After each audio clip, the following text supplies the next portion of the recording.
गारव्यासारखा मित्र वळव्यामध्ये गारव्यासारखा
बुवा काय मी तुम्हाला काही न बोलता गजल सादर केला असं म्हटलं तुम्ही. आता एवढं म्हणताय तर म्हटलं एखादा तुमचा किस्सा सांगावा. तर काय होतं, एकदा बुवा माझ्याकडे आल्या होत्या आणि म्हटलं की आपण पिक्चर बघायला जाऊया. आणि एक जुना पिक्चर लागला होता, पिंजरा पिक्चर. जुना पिक्चर लागलेला आणि आम्ही दोघी तो पिक्चर बघायला गेलो. पिक्चर बघून आलो. परत आल्यानंतर बुवांना एकदम गाणं आवडलं त्या पिक्चर मधलं आणि त्या गाणं गुणगुणत येत होत्या. तर ते गाणं ऐकवते आधी.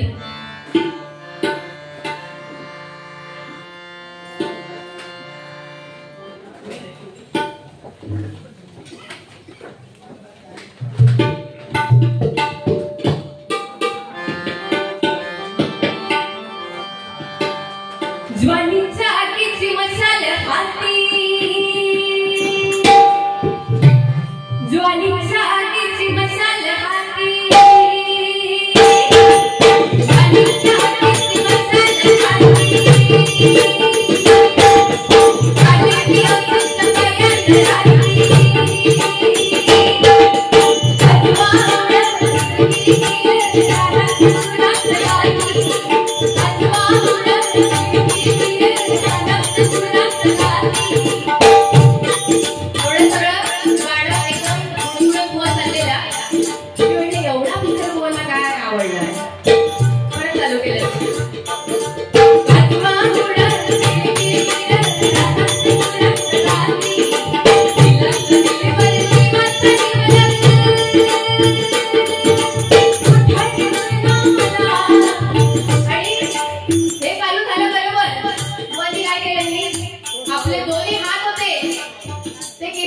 आणि म्हणायला लागल्या दिला दिल बरची मात्र लिवलं कुठं दिसना मला ग बाई बाई कुठं दिसना मला.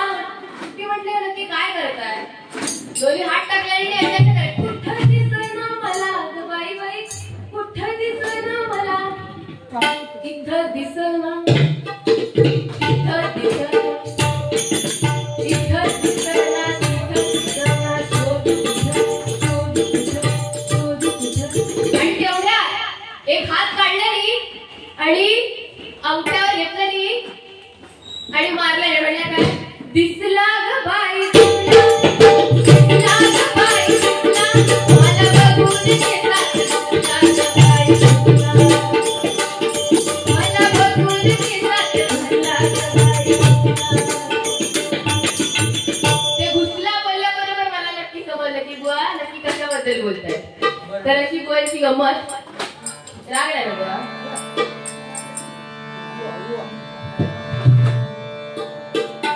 बुवा राग कशात येईल बुवा निर्लज्ज आणि काय मंगलाष्टका सादर केल्या माझ्यासाठी. पण बुवा मंगलाष्टका सादर केलीस पण नवरा मुलगा कुठचा बघितलास सुपारीला. मला काय वाटलं की मी तिला चिकना बोलले ना तर स्वतःच पोरगो समजलं आणि माझ्यासोबतच लावलं की काय लग्न. तसं नाही ना बुवा काय लग्न लावलं म्हणून म्हटलं.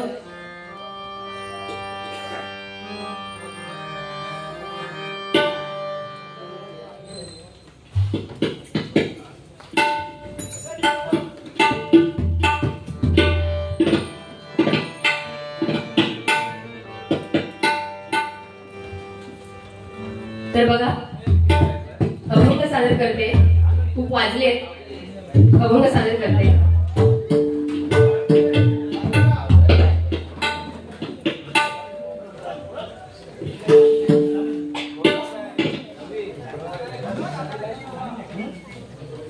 गणपतीचा अभंग सादर करते.